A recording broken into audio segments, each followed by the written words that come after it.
Hello dear students, welcome to English corner. हम अपनी आज की वीडियो में एनसीईआरटी क्लास 12th की बुक जिसका नाम है विस्टार्स, इसका फर्स्ट चैप्टर पढ़ेंगे जिसका नाम है द थर्ड लेवल। ये बहुत ही इंटरेस्टिंग चैप्टर है, लाइक अ मूवी। जैसे हॉलीवुड में द एडवेंचर और हमारे यहाँ टाइम मशीन, ये जो मूवीज हैं कुछ इसी जैसा है हमारा ये चैप्टर। इसमें हम करेंगे टाइम ट्रेवलिंग हमारे कैरेक्टर चार्ली के साथ। जो नरेटर है हमारा, उसके साथ हम एक शहर जिसका नाम है गेल्सवर्ग, वहां घूमने के लिए चलेंगे टाइम ट्रेवलिंग करते हुए।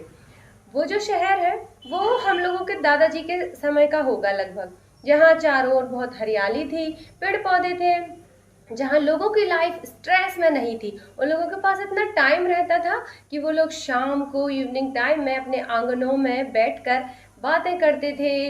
लेडीज लोग आराम से टाइम स्पेंड किया करती थी। उस टाइम पे लाइफ इतनी बिजी नहीं थी। तो चलिए हम अपने नरेटर के साथ करते हैं टाइम ट्रैवलिंग। तो इसके द थर्ड लेवल जो चैप्टर है उसके राइटर हैं Jack फिने। Before you read, have you ever had any curious experience which others find hard to believe?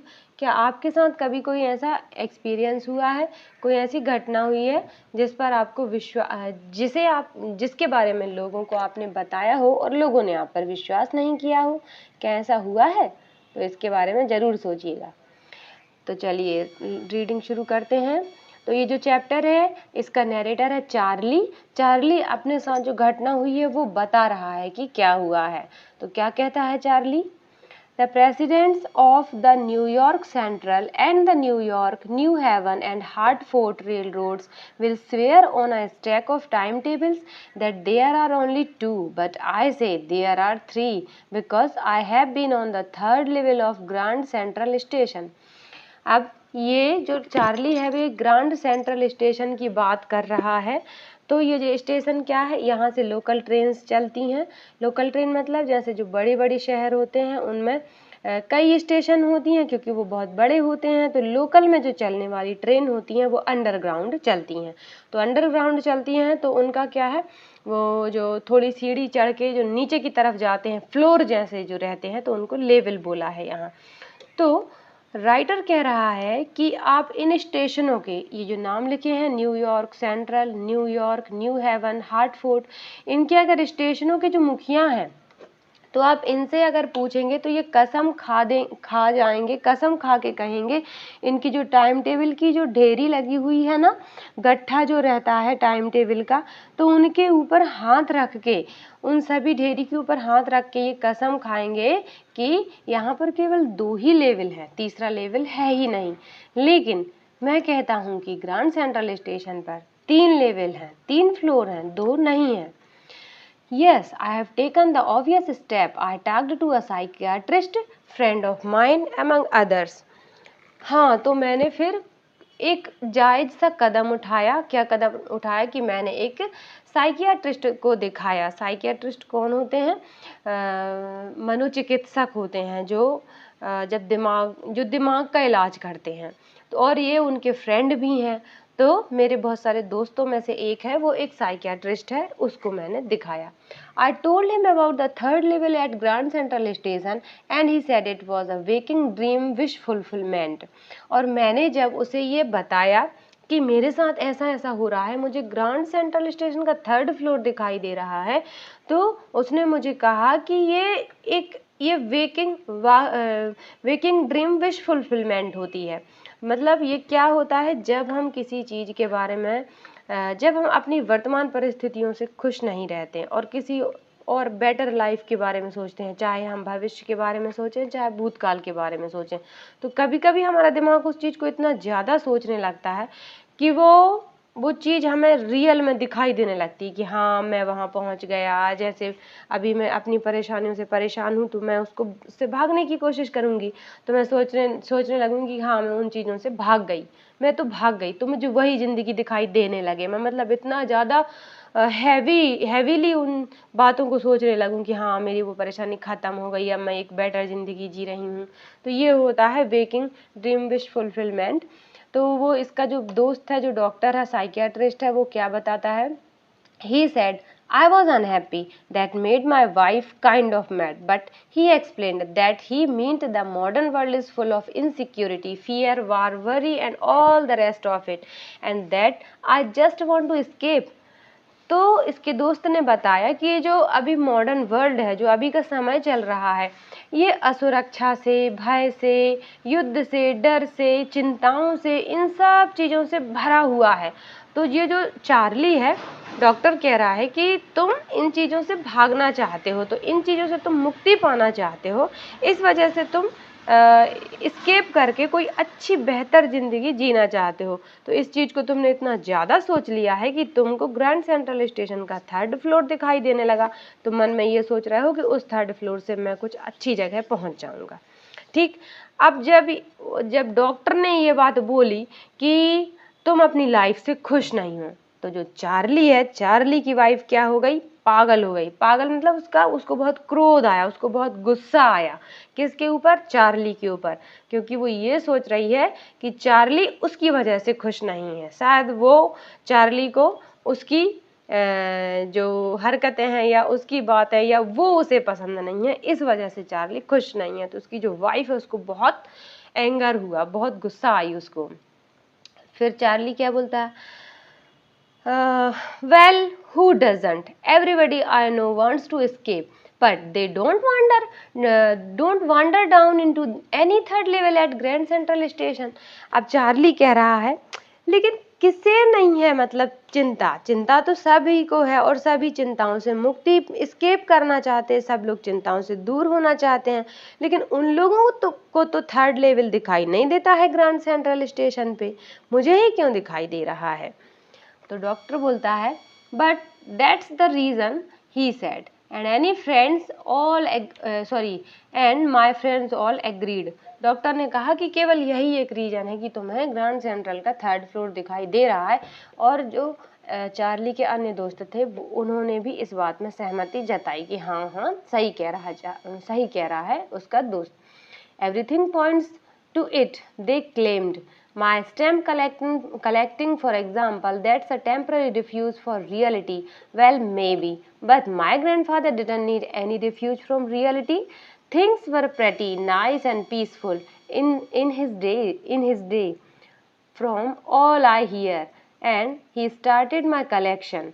तो अब ये जो दोस्त हैं उनके, वो समझा रहे हैं चार्ली को कि देखो तुम्हारी कुछ हरकतें भी ऐसी हो रही हैं कि जिनसे ये चीज़ पॉइंट हो रही है, ये चीज़ साबित हो रही है कि तुम वर्तमान ज़िंदगी से खुश नहीं हो और तुम उससे दूर भागना चाहते हो। तो ये इतना ज़्यादा हावी हो गया है तुम्हारे सर पे कि तुमको एक तीसरा स्टेशन दिखाई देने लगा है, जिससे तुम एक नई दुनिया में जाना चाहते हो जहाँ दुख चिंता ना हो। तो वो कौन कौन सी चीज़ें थी? तो माय स्टैम्प कलेक्टिंग। अब इसको एक शौक है। क्या शौक है? स्टैम्प कलेक्टिंग का भी। स्टैम्प क्या होते हैं? पहले ज़माने में चिट्ठियाँ डलती थी, तो चिट्ठी जो पोस्ट होती थी पोस्ट ऑफिस में, उसके ऊपर एक टिकट जैसी लगी रहती थी छोटी सी, उसको बोलते हैं स्टैम्प।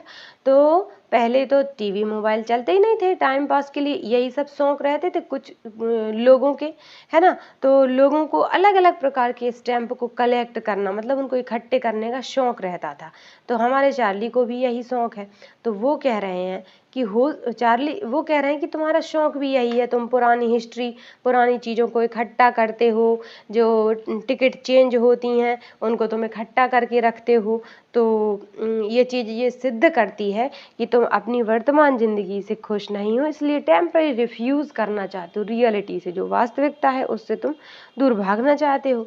तो चार्ली कह रहा है शायद हो सकता है ऐसा, लेकिन माई grandfather didn't need any refuse from reality. लेकिन मेरे ग्रैंडफादर को तो रियलिटी से भागने की कोई ज़रूरत ही नहीं थी। उनके समय उनको भी तो स्टैम्प कलेक्टिंग का शौक था। उनके समय में तो सभी चीज़ें बहुत प्रेटी थी, बहुत नाइस थी और बहुत शांति थी, पीसफुल थी हर जगह। ना तो कोई वॉर होता था, ना लड़ाई झगड़े, कोई टेंशन ही नहीं थी। फ्रॉम ऑल आई हियर, जहाँ मैंने सुना है हर जगह शांति ही शांति थी। And he started my collection, और मेरे दादाजी ने ही मुझे ये स्टैम्प कलेक्शन की जो आदत है मतलब ये उन्होंने ही सिखाई है। उस समय तो ऐसा कोई माहौल ही नहीं था कि लोग परेशान हो जाते हों अपनी परेशानियों से और वर्तमान समय से भागना चाहते हों। फिर आगे क्या होता है, it's a nice collection two blocks of 4 of practically every US issue, first day covers and so on. President Roosevelt collected stamp too, you know. अब जो चार्ली है वो और रिफ्यूज़ दे रहा है और सफाई दे रहा है अपनी कि वो जो कलेक्शन स्टैम्प कलेक्शन किया है वो बहुत ही सुंदर है। अलग अलग 4 प्रकार के ब्लॉक में टिकट जो है उनको सजा के मतलब स्टैम्प को सजा के रखा हुआ है। तो उससे ये तो पता चल नहीं रहा है कि दादाजी को या मुझे किसी भी प्रकार की टेंशन हो, वो तो ऐसा लग रहा है कि बड़े हैप्पी मोमेंट में काम किया हो, ये तो बड़ा अच्छा सा काम लग रहा है। और इसके साथ साथ प्रेसिडेंट जो रूजवेल्ट है मतलब उस टाइम के प्रेसिडेंट, अभी जो चार्ली जहाँ जिस जीवन में जी रहा है, अभी जिस समय में चार्ली जी रहा है उस समय के प्रेसिडेंट नहीं है ये रूजवेल्ट, ये पुराने टाइम के हैं। तो उनको भी तो स्टैम्प कलेक्टिंग का शौक था, तो क्या वो भी अपनी लाइफ से परेशान थे? इसका मतलब ये थोड़ी ना है कि वो भी परेशान थे। भाई ये तो एक हॉबी है, ये शौक है, तो उसके हिसाब से मैं पूरा करता हूँ। और यहाँ पर एक शब्द आया है फर्स्ट डे कवर्स, तो जो टिकट के स्टैम्प्स रहते हैं ये चेंज होते हैं समय समय पर। तो अब पहले जिन लोगों को ये शौक रहता है अलग अलग टिकट को इकट्ठा करके अपनी एक फाइल मैनेज करना, उसमें चिपकाना, तो वो लोग क्या करते थे कि जिस तारीख को स्टैम्प चेंज होने वाला होता था उस तारीख को एक अपना एड्रेस लिख के खाली लिफाफा ब्लैंक पेपर उसमें अंदर रख के खाली लिफाफा अपने ही एड्रेस पे सेंड कर देते थे। और फिर जब वहाँ पे वो जो जिस दिन टिकट चेंज हो रही होती थी उसी दिन वो ऐसा करते थे, जिससे क्या होता था कि उस पर लिफाफे के ऊपर जो स्टैम्प है वो आ जाता था और उसी दिन की डेट रहती थी। तो ये लोग फर्स्ट डे कवर उसको बोलते हैं कि आज की ये स्टैम्प जो आज से ये चेंज हो रही है वो फर्स्ट डे को ही हमारे पास आ गई है। तो बता रहे हैं कि मेरे पास ये सब है, इसे देख के लगता तो नहीं है कि मैंने कोई टेंशन में ये शौक पाला हो। Anyway here is what happened at grand central. अब चार्ली हमें बता रहा है कि चलो ठीक है छोड़ो, अब वो सुनो जो कि ग्रैंड सेंट्रल जो स्टेशन है उस पर मेरे साथ हुआ। One night last summer I worked late at the office. I was in a hurry to get uptown to my apartment. So I decided to take the subway from Grand Central because it's faster than the bus. अब एक दिन की बात वो ये बता रहा है कि वो अपने ऑफिस से लेट हो गया था, तो रात उसको काफ़ी हो गई थी और उसको घर पहुंचना था। तो उसने क्या सोचा कि यदि मैं जिस रास्ते से जाता हूँ उससे यदि मैं जाऊँगा तो टाइम अधिक ज़्यादा हो जाएगा, तो मैं एक सब वे यूज़ कर लेता हूँ। एक दूसरा रास्ता भी रहा होगा जो कि ग्रैंड सेंट्रल स्टेशन से जाता होगा। तो बस से यदि ये जाता तो टाइम लेट पहुँचता, तो इसने सोचा कि मैं क्यों ना ग्रैंड सेंट्रल स्टेशन से जो रास्ता है सब वे है उससे मैं चला जाता हूँ, तो मैं जल्दी घर पहुँच जाऊँगा। Now I don't know why this should have happened to me. I am just an ordinary guy named Charlie, 31 years old, and I was wearing a tan gabardine suit and a straw hat with a fancy band. I passed a dozen men who looked just like me. I wasn't trying to escape from anything. I just wanted to get home to Louisa, my wife. अब क्या बोल रहा है कि जैसे ही मैं grand central station पहुंचा तो मैं क्या देखता हूँ कि मैं एक बहुत ही सामान्य सा व्यक्ति हूँ। मेरा नाम है चार्ली, मेरी उम्र 31 ईयर्स 31 साल का मैं हूँ और मैंने क्या पहना हुआ है, एक गैबरडाइन सूट पहना हुआ है। ये एक विशेष प्रकार का सूट वो बता रहा है जैसा कि हमको ये पिक्चर में दिखाई दे रहा है। ठीक, तो मैंने एक गैबरडाइन सूट पहना है और स्ट्रॉ हैट मतलब जो कैप दिखाई दे रही है हमको ऐसी ये कैप लगाए हुए है।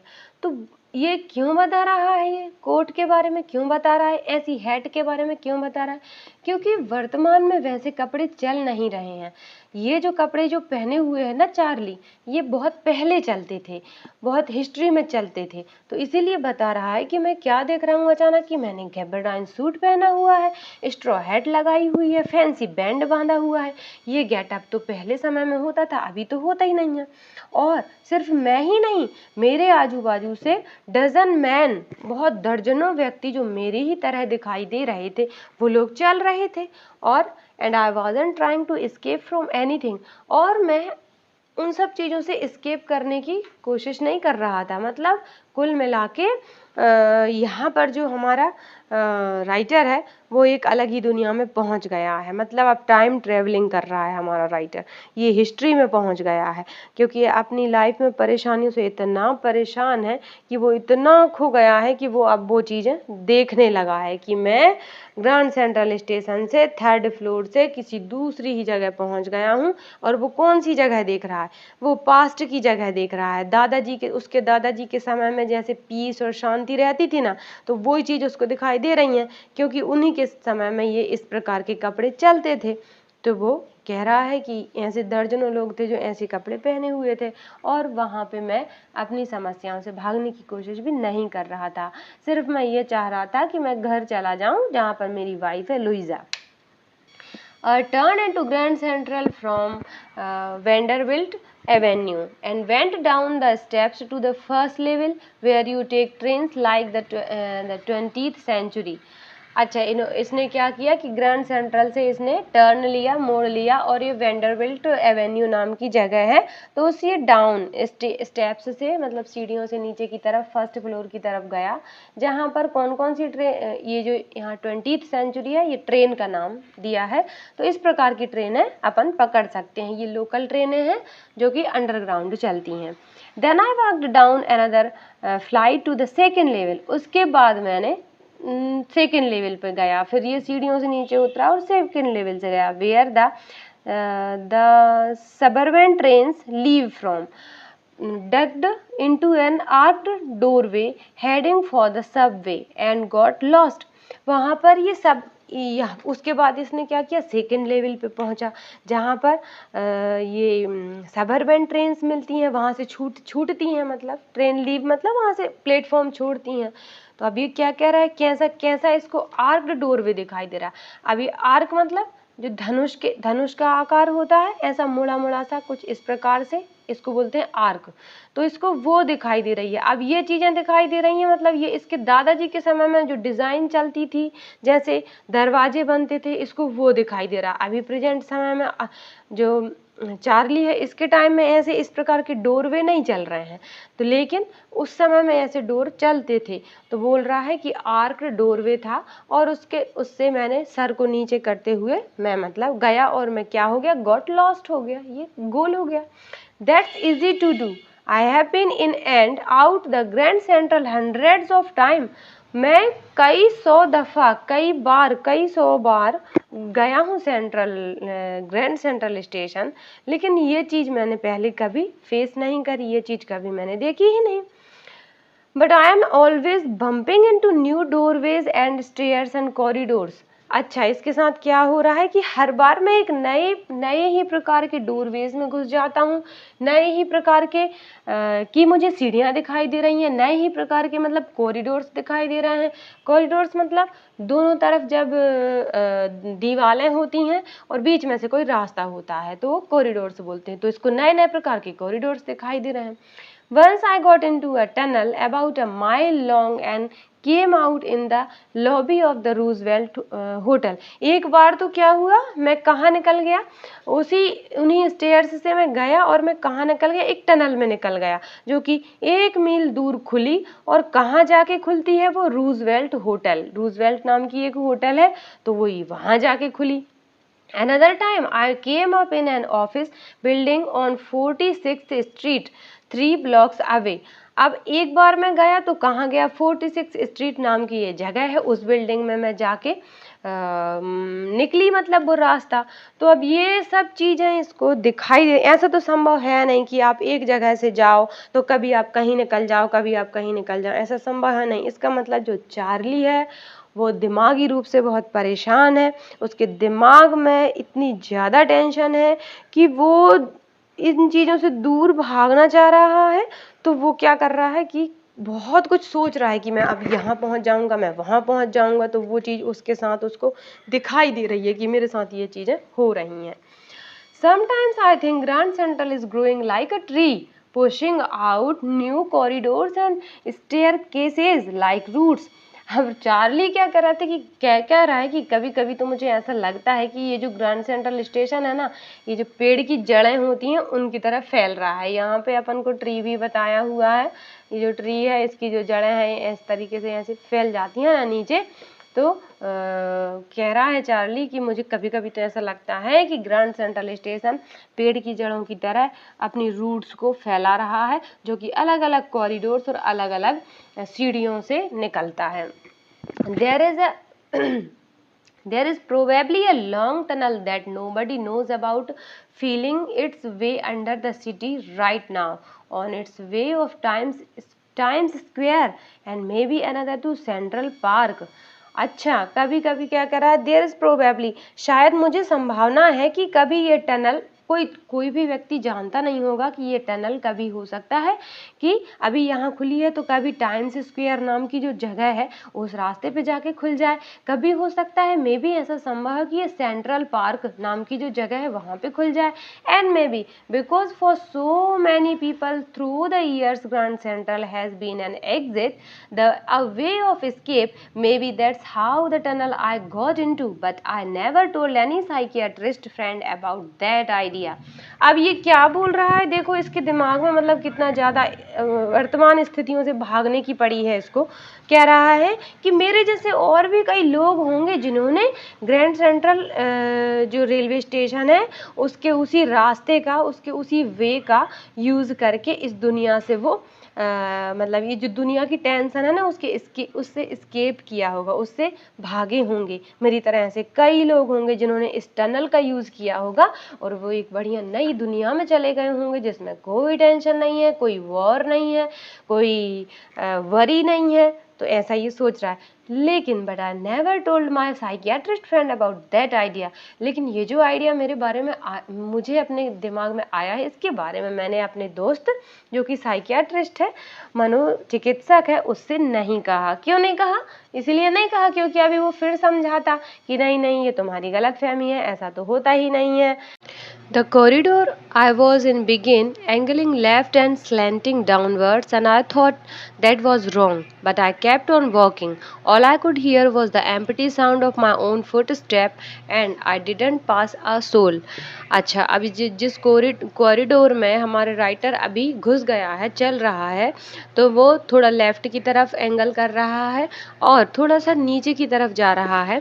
राइटर ने पहले सोचा कि मैं शायद किसी गलत जगह पर आ गया हूँ, लेकिन फिर बोल रहा है कि लेकिन मैंने अपना चलना वॉकिंग जारी रखा और पूरे में मुझे कुछ भी सुनाई नहीं दे रहा था, केवल मेरे ही फुट स्टेप की आवाज़ बस आ रही थी, मेरे ही कदमों की आवाज़ आ रही थी, कोई भी इंसान क्रॉस नहीं किया वहाँ।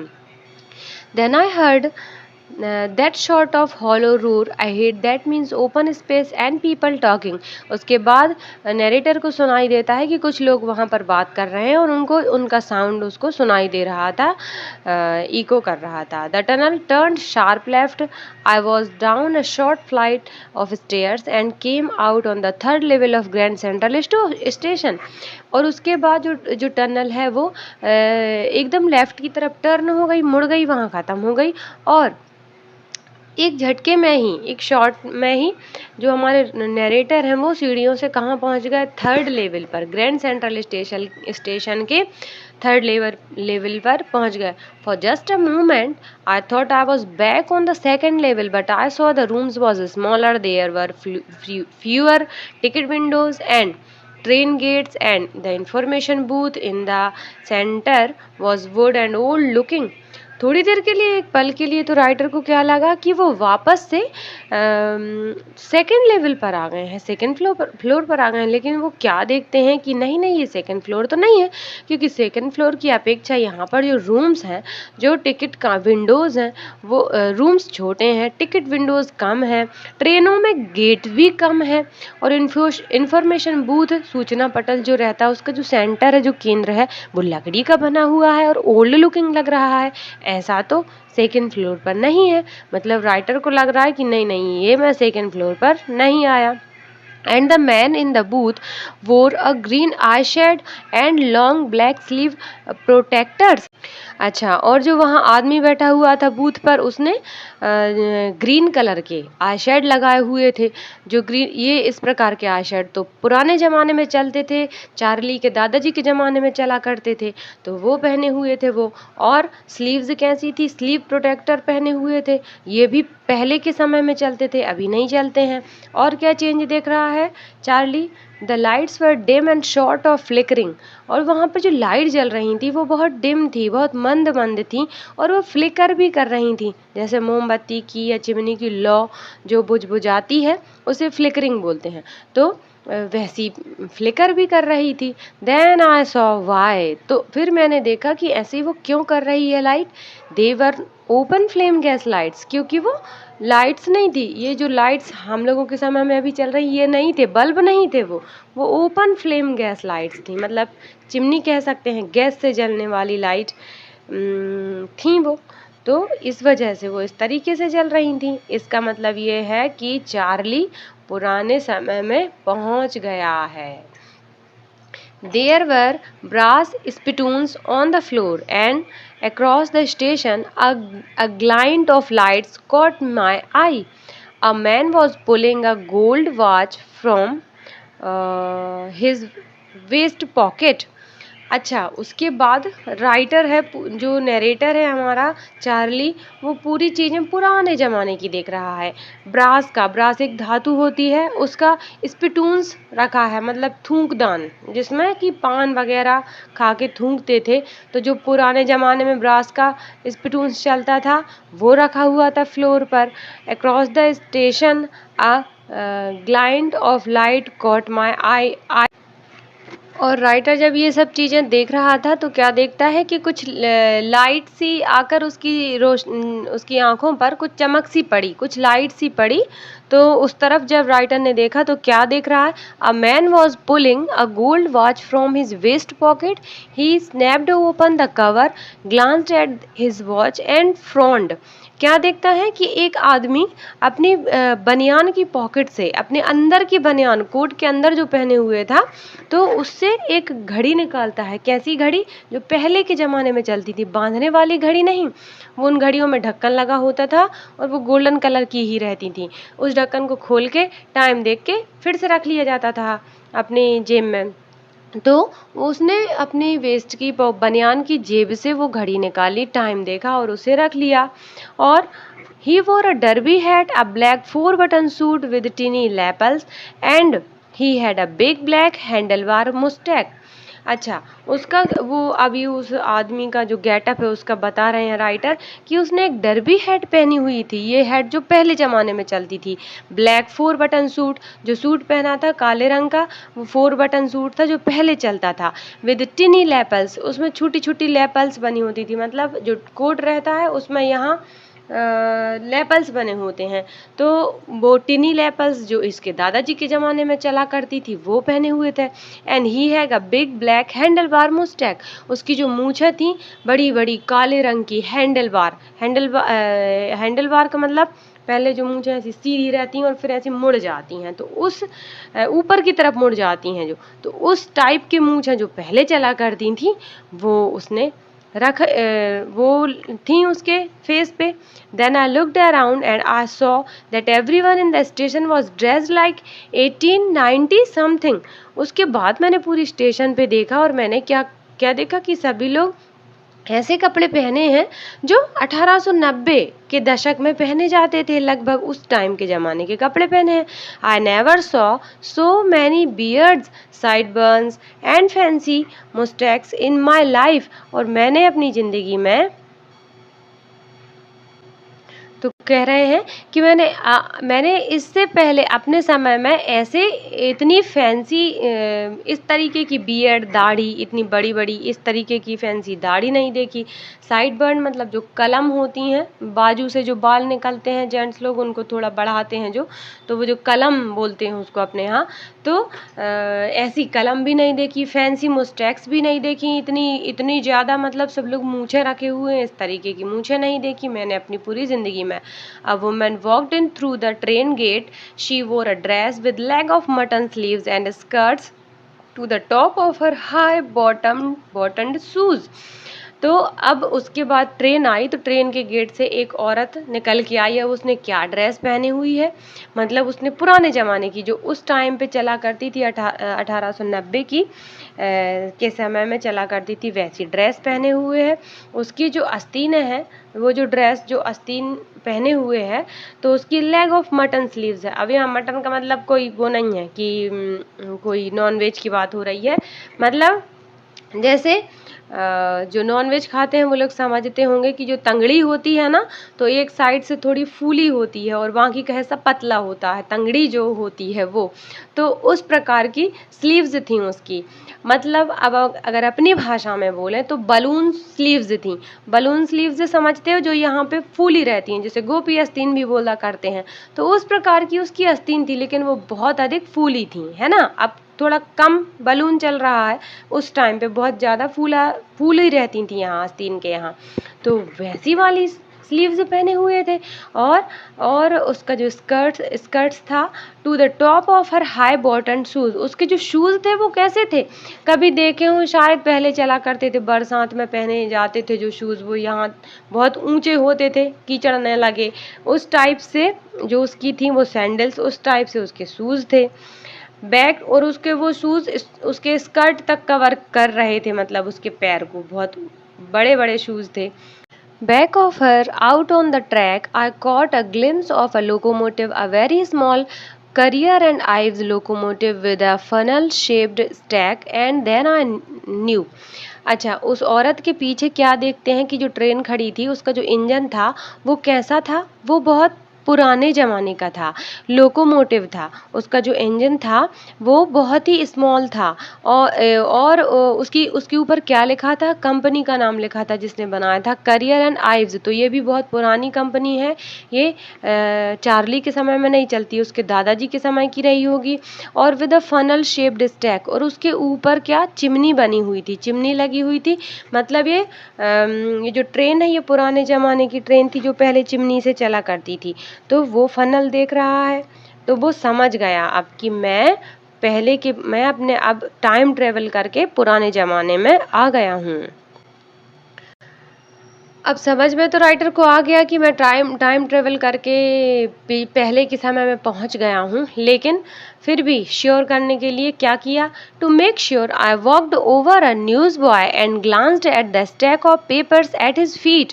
It was the World and the World hasn't been published for years. क्या देख रहे हैं कि एक न्यूज़पेपर बेचने वाला लड़का था, उसके पीछे ये गए, उसके पीछे पीछे गए, तो उसने जो न्यूज़पेपर की ढेरी रखी हुई थी न्यूज़पेपर की, तो उस पर ये कौन सा न्यूज़पेपर का नाम देख रहे हैं, द वर्ल्ड। और द वर्ल्ड नाम का न्यूज़पेपर चार्ली के टाइम में चलता ही नहीं था, ये बहुत पहले ज़माने में चलता था, जब ये लोग बहुत छोटे छोटे थे, इनके दादाजी पढ़ा करते थे, तो उस समय में चला करता था। तो वो कह रहे हैं कि द वर्ल्ड न्यूज़पेपर तो कई सालों से पब्लिश्ड ही नहीं हुआ। The lead story said something about President Cleveland. I have found that front page since in the public library files, and it was printed June 11, 1894. और उस जो वो न्यूज़पेपर था द वर्ल्ड, उसका जो फ्रंट पेज था, जो ऊपर का पेज था, उस पर प्रेसिडेंट के बारे में कोई हेडिंग रही होगी, कोई न्यूज़ रही होगी, और प्रेसिडेंट का नाम क्या है, क्लीवलैंड। तो ये जो प्रेसिडेंट है ये तो बहुत पहले ज़माने के हैं, बहुत पहले थे, अभी नहीं है वो वर्तमान में, चार्ली के समय में नहीं है, ये उसके दादाजी के टाइम में 2 बार प्रेसिडेंट रह चुके हैं यूएसए के। तो और ये जो पेपर था ये कब छपा था, इसका कब प्रिंट हुआ था, जून 11, 1894 में। तो कुल मिला के जो हमारे राइटर हैं वो 1894 के समय में पहुंच गए हैं, और अब ये अपने आप को उसी टाइम में महसूस कर रहे हैं। इन्होंने इतना ज़्यादा सोच लिया है कि सोच इन पर बहुत हावी हो गई है और ये टाइम ट्रेवल करके पुराने ज़माने में पहुंच गए हैं। I turned towards the ticket windows, knowing that here on the third level at Grand Central, I could buy tickets that would take Louisa and me anywhere in the United States we wanted to go.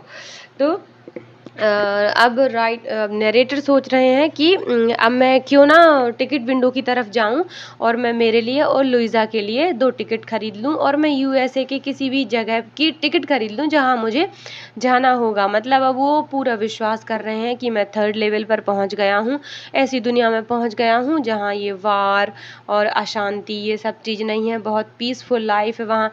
तो अब ये सोच रहे हैं कि मैं मेरे लिए और लुइजा के लिए 2 टिकट खरीदने के लिए ये टिकट विंडो की तरफ देख रहे हैं और यूनाइटेड स्टेट्स की किसी जगह पर ये जाना चाहते हैं इन द ईयर 1894। और अब ये कौन से सन में अपने आप को महसूस कर रहा है कि वो 1894 में जी रहे हैं।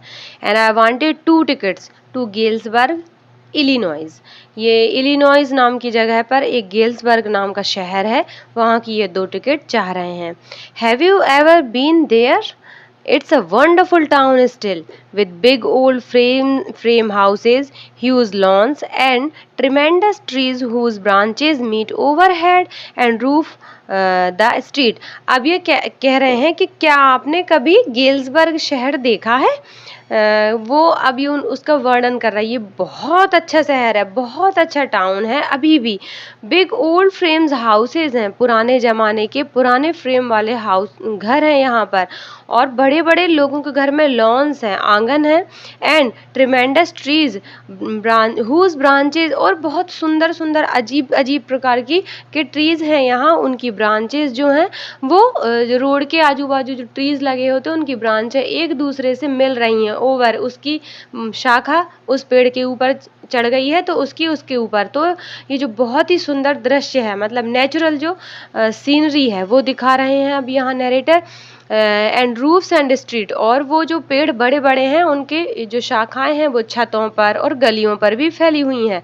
And in 1894 summer evening and in 1894 summer evenings were twice as long, and people sat out on their lawns, and the men smoking cigars and talking quietly,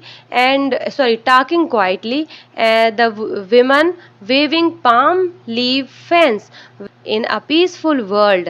अब ये राइटर बता रहे हैं कि उस टाइम पे क्या क्या होता था, वहाँ की जो इवनिंग होती थी उस टाइम पे 1894 में लोगों के पास इतना समय रहता था कि शाम को वो लोग बैठते थे अपने आंगनों में। जो मैन लोग हैं, जो जेंट्स लोग हैं, आदमी हैं, वो सिगार पीते थे, सिगरेट पीते थे और आराम से शांति से टॉक किया करते थे, एक दूसरे से बातें किया करते थे।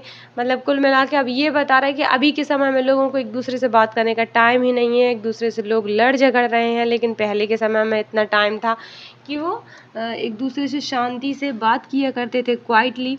और जो औरतें हैं वो क्या किया करती थी, पाम लीफ से मतलब पाम की पत्तियों से, पत्तियों की जो फैन होते थे, बिजना जिसको हम बोलते हैं अपनी भाषा में, तो उससे हवा किया करती थी।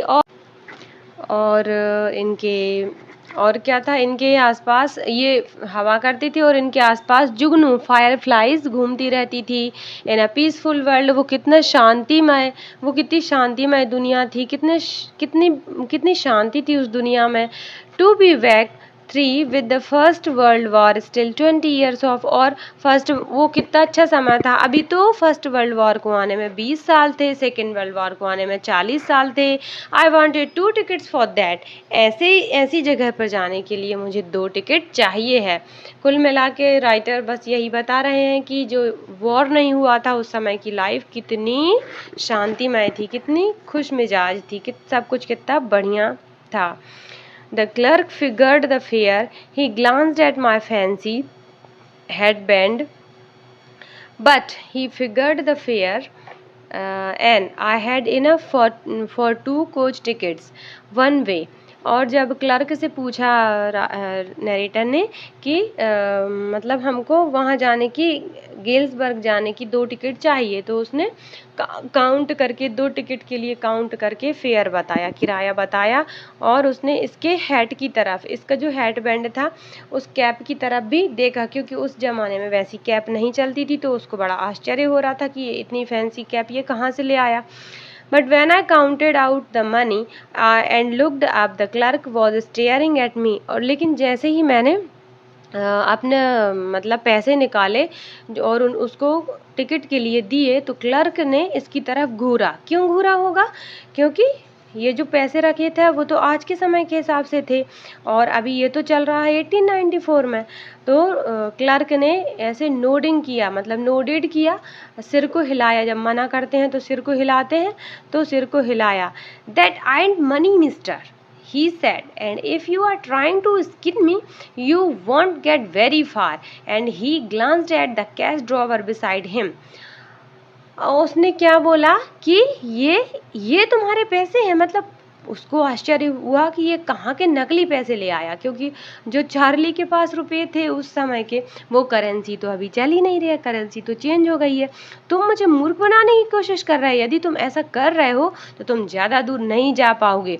और उसके कैश ड्रॉवर की तरफ उसने देखा, किसने? चार्ली ने देखा, तो देखा अरे आज 1894 में तो दूसरी करेंसी चलती थी, और मैंने जो रुपए इसे दिए हैं, जो मनी मैंने इसे दी है, वो तो आज के समय के हिसाब की है। तो ये समझ रहा है कि मैं उसे बेवकूफ़ बना रहा हूँ, मैं इसे नकली नोट दे रहा हूँ। Of course the money was old style bills, half again as big as the money we use nowadays and different looking। और जो पैसे मतलब जो मनी उसने, चार्ली ने उसमें ड्रॉवर में देखी, तो वो कैसी थी?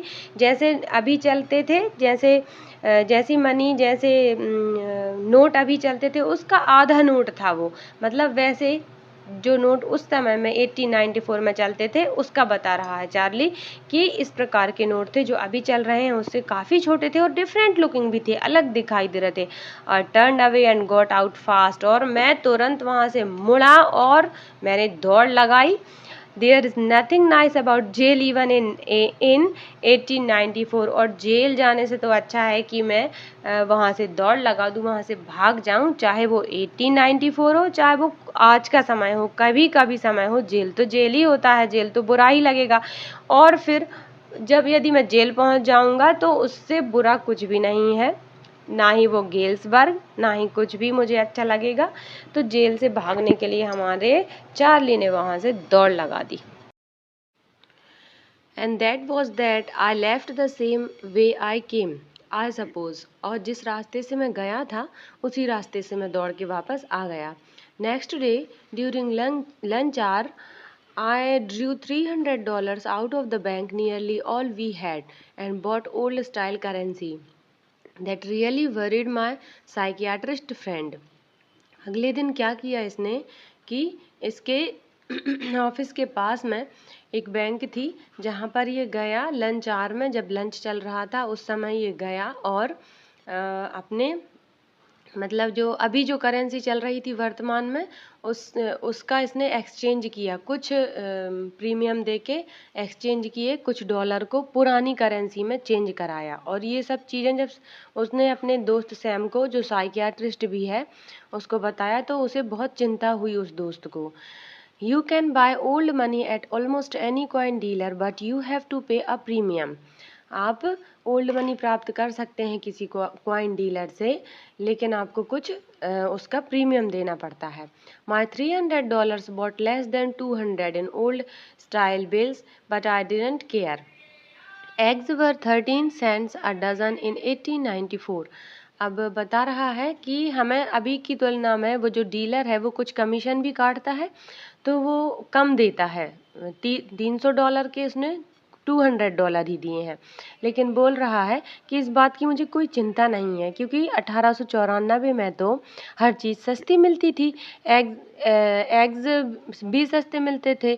हम हम 13 सेंट्स में डज़न 1 दर्जन खरीद सकते हैं एग।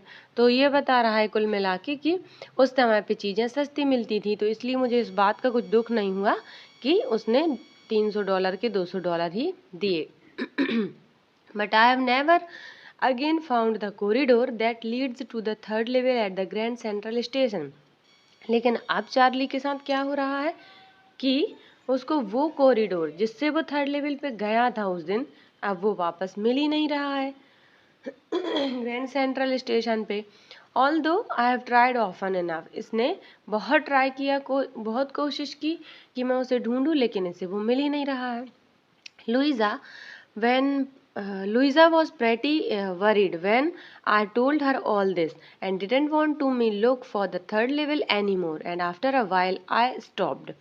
अब हुआ क्या कि जब अपनी वाइफ को इसने ये सब बात बताई तो वो बहुत चिंतित हो गई और उसने कहा कि अब तुम थर्ड लेवल ढूंढने की कोशिश मत करो, अब तुम ये अपना ये जो थर्ड लेवल ढूंढने का ये काम है इसको यहीं स्टॉप कर दो। तो फिर इसने भी सोचा कि चलो ठीक है, अब मैं नहीं कोशिश करता, और बस ये अपने वापस से I went back to my stamp, और वापस से अपने जो स्टैम्प कलेक्टिंग की इसकी जो हॉबी थी उनको देखने के लिए चला गया।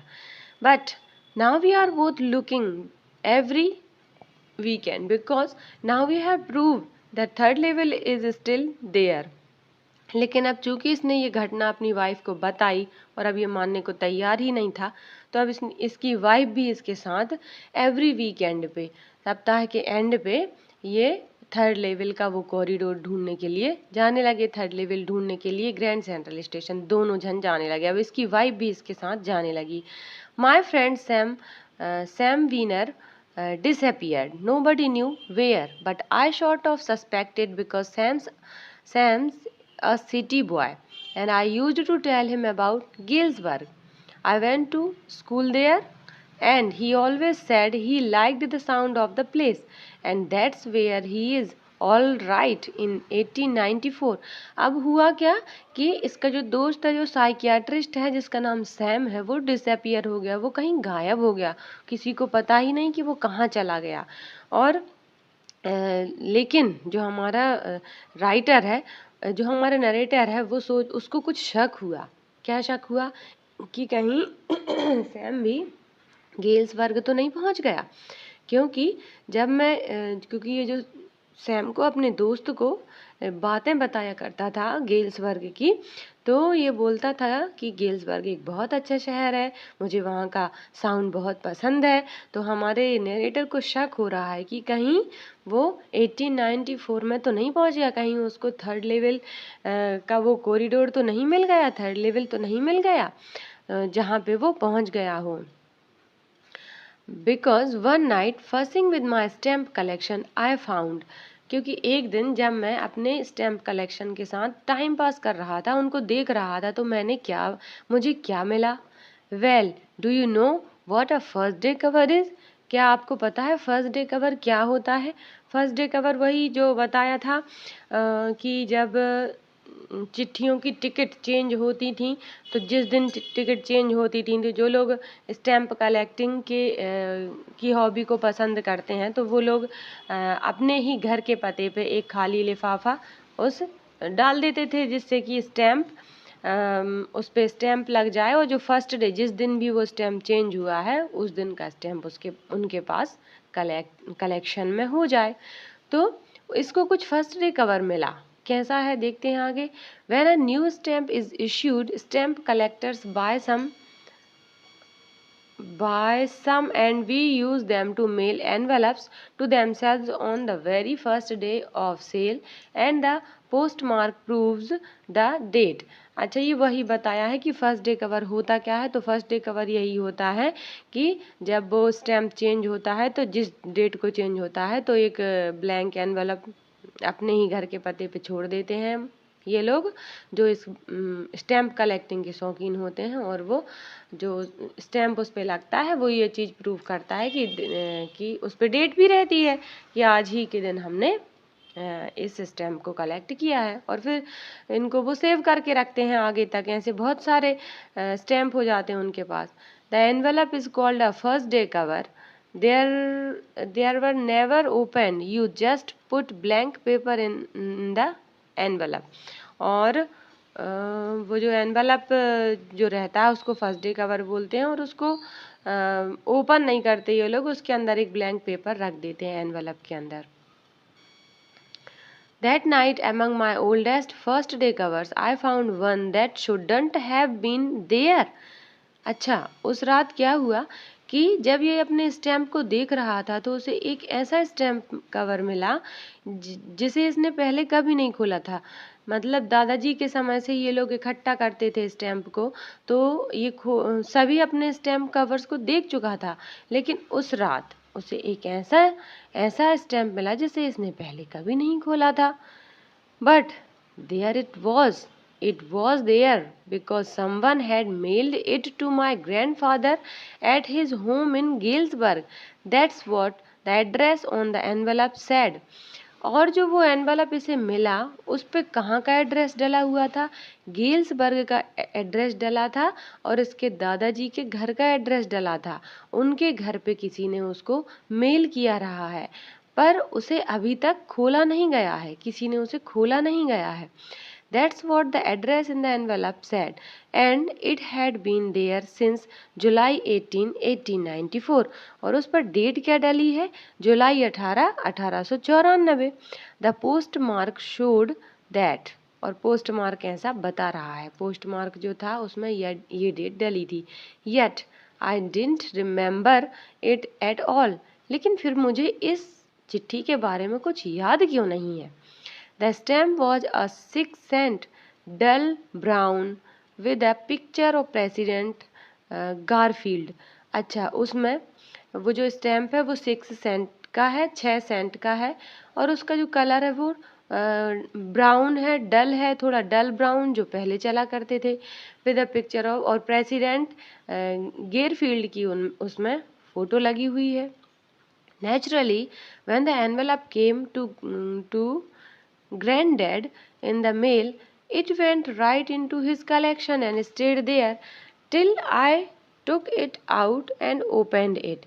तो ये बोल रहे हैं कि ये इस दादाजी के लिए आया रहा होगा, ये चिट्ठी आई रही होगी, और दादाजी ने उस चिट्ठी को बिना खोले ही उसमें रख लिया होगा, अपने कलेक्शन में रख लिया होगा, और शायद खोलना भूल गए होंगे या जो कुछ भी होगा, तभी से ये पड़ी होगी.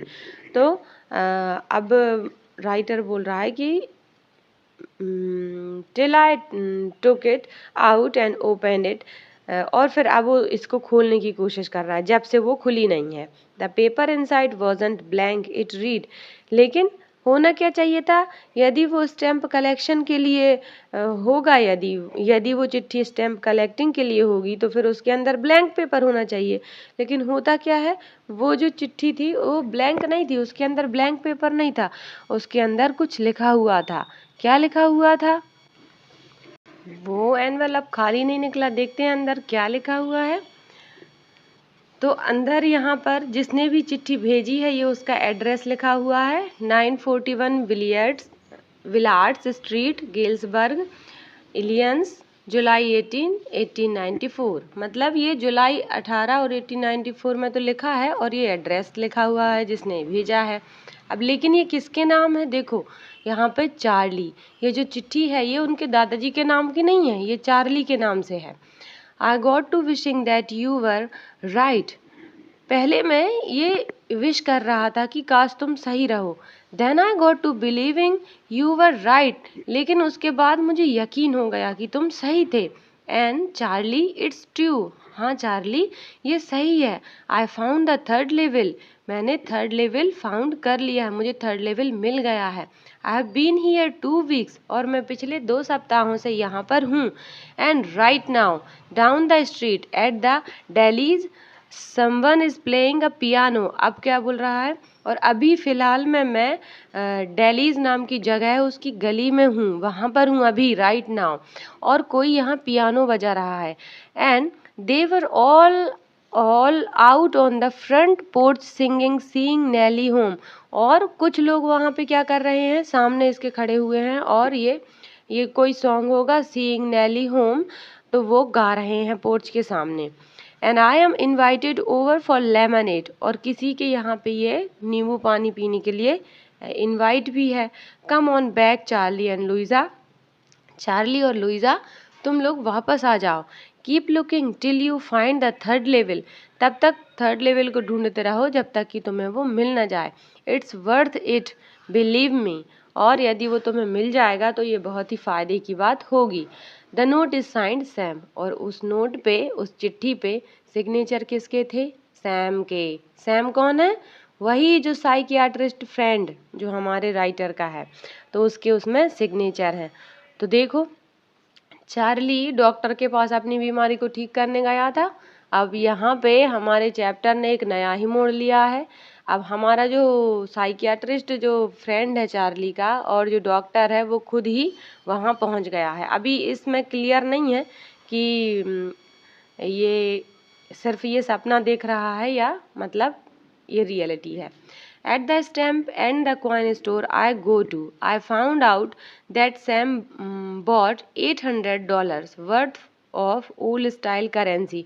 और फिर क्या किया इसने कि जहाँ पे वो कॉइन डीलर था उसके पास, उसके स्टोर में गया, उसके पास गया और इसने पता किया कि क्या कोई दूसरा इंसान भी करेंसी चेंज करवाने आया है।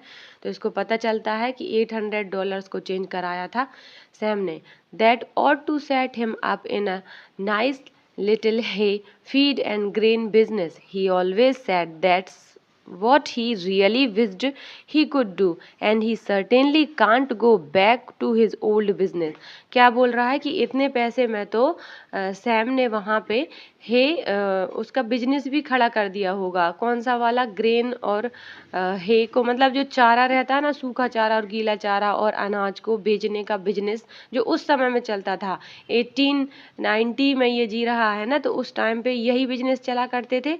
तो ये इसका जो दोस्त सैम अक्सर चर्चा किया करता था कि मुझे वो बिजनेस बहुत पसंद है कि जानवरों को जो चराने के लिए घास फूस लेने आते हैं, तो उसका जो बिजनेस है वो मुझे करना है। तो अब ये हमारा जो चार्ली है ये सोच रहा है कि अब तक तो सैम ने अपना बिजनेस भी शुरू कर दिया होगा और इतने पैसे उसके बिजनेस शुरू करने के लिए काफ़ी हैं, क्योंकि अभी जो वो जिस प्रोफेशन में है, अभी वो डॉक्टर है, अभी साइकियाट्रिस्ट है, तो वहाँ पर इस चीज़ की कोई ज़रूरत ही नहीं होगी। Not in Galesburg aliens in 1894 his old business, why Sam was my psychiatrist, क्योंकि सैम अभी वर्तमान में साइकियाट्रिस्ट है। और उस समय तो सबकी लाइफ इतनी अच्छी थी कि डॉक्टर के पास जाने की ज़रूरत ही नहीं रहती थी, सब बहुत ही खुश थे और उन्हें साइकियाट्रिस्ट से दिखाने की कोई ज़रूरत ही नहीं रहती थी। वहाँ पे लाइफ बहुत शांतिमय थी, वहाँ बहुत हैप्पी थी, बहुत खुशियाँ थीं, सब लोग एक दूसरे से बहुत प्यार से बातें किया करते थे। अभी वर्तमान में जैसी परिस्थितियाँ चार्ली के साथ हो रही हैं, ऐसा तो वहाँ कुछ नहीं था।